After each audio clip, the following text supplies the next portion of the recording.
Hi, customer care. Happy Friday. Super Bowl weekend. I know we're not in it this year, but maybe it'll be more relaxing. Anyway, I have a lot of things to cover, so I want to get right to it. The OC Tanner survey, today is the last day to complete that, so if you haven't had an opportunity to do that yet, please do. It took me maybe about 15 minutes. Pretty straightforward. Again, it's anonymous, and as I stressed last week, this feedback is really vital to the leadership team and is really going to help inform decisions that they make in terms of the culture here. So please, if you have a chance to do it, please complete that. And today, I think, is the last day to do that. So I wanted to also, there was an email circulating around this morning about remakes. It's not a new process or policy around how to handle those. It's just an additional option. I actually think it's pretty slick, and it's a good option for the customer. So if you have a customer that needs a remake, we can handle it in a typical way by filling out the remake form as we've done in the past. And I believe that's stored on HarveyNet. Or we can complete this other form that was shared in that email, or we can refer the customer to that form. So we can actually refer the customer to the website and have them complete that form themselves if that's their preference. So again, that email went out. I'll attach it certainly to this update email so that you have it. But it is a good thing. It's not a complete new process on how to handle remakes. It's just an additional option. I think it's pretty slick, and it's also a way to make it a little easier on the customer. So wanted to cover that. Wanted to remind everybody that as of Monday, customer care is closing at 4. This will be till further notice. I don't know that it's going to be for several months, but at least for the month of February, we'll be closing at 4 p.m. Okay, and I think everyone that worked the 8 to 4:30 shift has been in touch with Wanda in one way or another and has had their hours adjusted. So thanks for being flexible on that, and hope that you enjoy that extra half hour at the end of the day.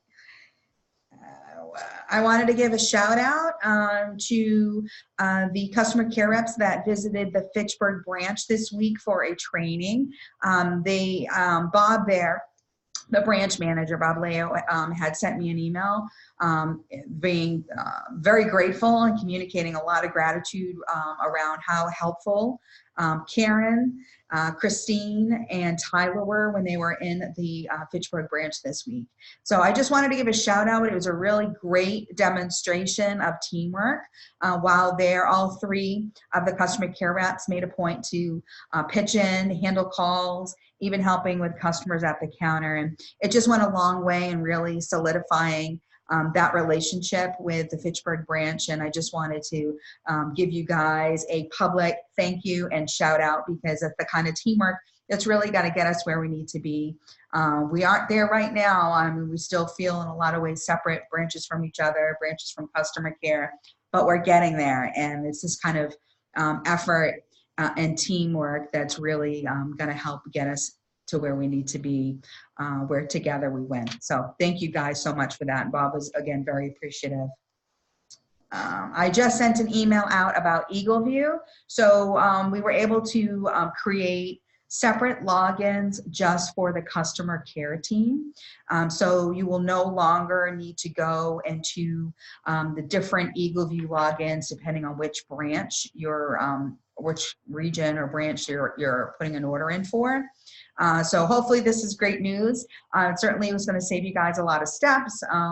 It'll also help with reporting. So when Nicole sends out these kind of monster lists of outstanding EagleView issues, we're having to go in there and kind of figure out who owns what, but we'll get a much cleaner and a much smaller list, because quite honestly, you guys kick a lot of butt when it comes to keeping up on your EagleViews. You guys do a great job. So that'll be much more apparent now versus being clumped in with the branches. We'll get our own separate data that shows us specifically who in customer care needs to finish up an EagleView order. So that'll be great from a reporting standpoint, and then hopefully too, it will save you guys some steps. The only caveat to that would be for those of you, and I think I have just 3 right now, that handle 2 regions, you will need to log in based on the region. So it'll still save you a lot of steps, but you're going to want to log into the region that applies to the customer that you're helping. So if I'm Jasenia and I take a call from a customer that orders out of the Waltham branch, I'm going to want to go to the EagleView for the Boston region. And then if I take a customer, an order, EagleView order that I'm handling for somebody that deals with Manchester, New Hampshire, then I'm going to want to log in using the NNE Northern New England EagleView login. So that's the only difference there. So Kevin, Christine, C, and Jasenia right now are the only three that really need to worry about that. But so hopefully that's well received and that's good news. I definitely think it was an improvement and very grateful to Marty for being able to get that done for us. Self-assessments, I see you guys are working on them and putting a lot of thought and effort into them. Way to go. I know review time and self-assessment time can be stressful for people. I need you guys to breathe it out. This is going to be a conversation. I have a self-assessment to do. I know they're awkward. They can be awkward. Do the best you can.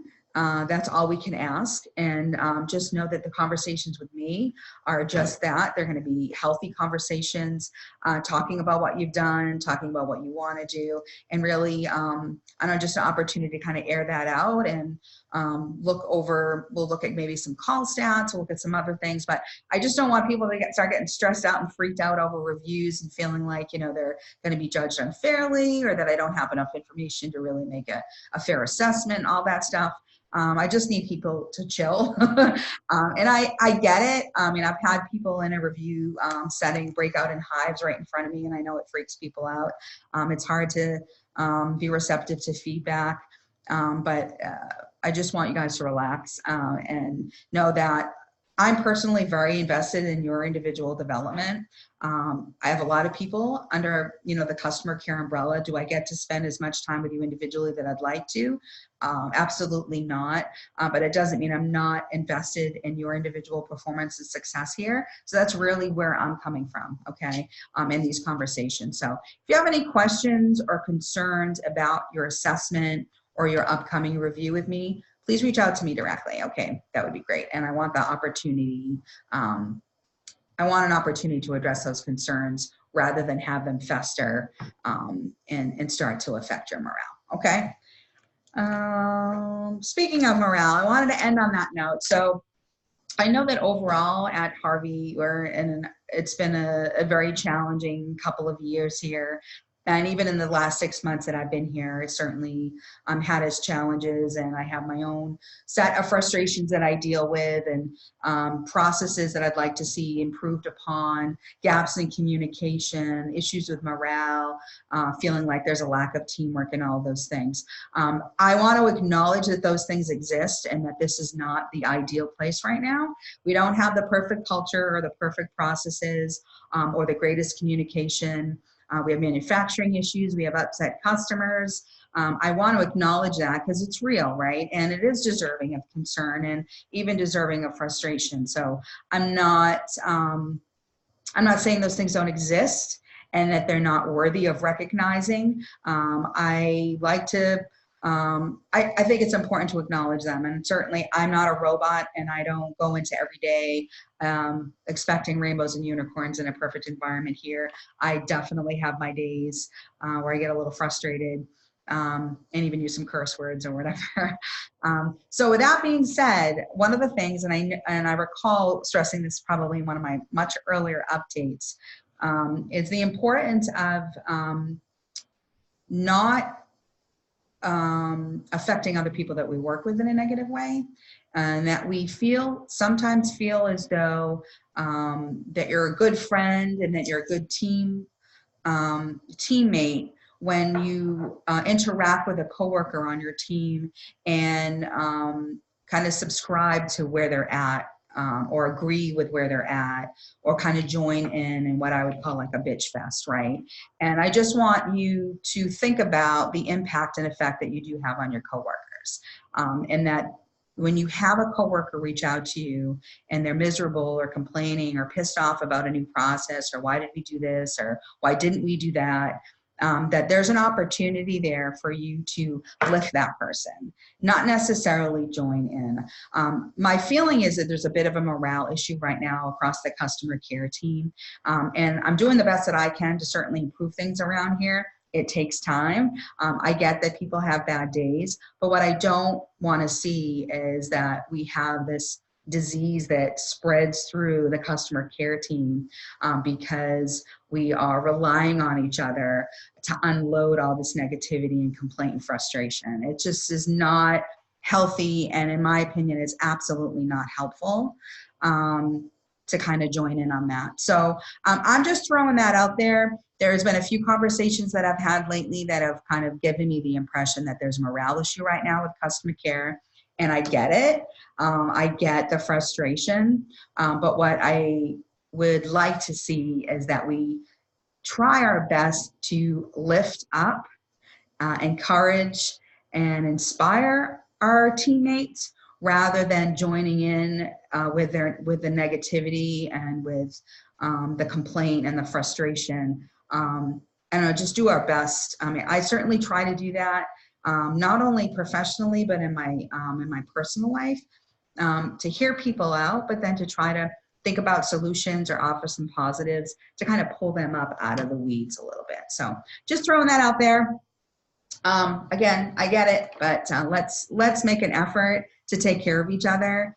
We're really an extended family here. And when somebody's down in the dumps and feeling frustrated, there's a great opportunity for you as a teammate to lift that person up and try to, I don't know, turn them around in terms of their attitude or the place they're at. Also, we need to think about the toll that it takes, right? So there may be a few people in particular that tend to be the sounding board, and that does affect someone. So you're affecting somebody else when you call them in constant complaint or frustration. So you should really think about that as well. What else? I think that's all of it. I have like 3 different lists here. Oh, the stats you notice are going out again. I'm actually running those. So there was some crying at my cubicle this week. I don't typically deal with macros, and pivot tables admittedly are not my strong suit, but I think I got a pretty good handle on them. I'm probably going to take ownership of creating those, getting that data together for the team probably on an ongoing basis. I know that we're looking at replacing JJ, but I'm not sure if the replacement would need to take those on. I do feel capable, certainly, of doing that. So I know there was a period of time when we were getting those, and now that we are, it's like, oh my gosh. But if you have any questions on the stats at all, certainly reach out to me. And that's it. I hope you guys had a great week and you have a great weekend. And I don't know who you're rooting for. I think I'm leaning towards Kansas City, only because it's been, I think, was it 50 years since they've been in the Super Bowl. So I got to root for the underdog. But I'll be wearing red no matter what, I guess. Have a great weekend, guys, and I will talk to you next week.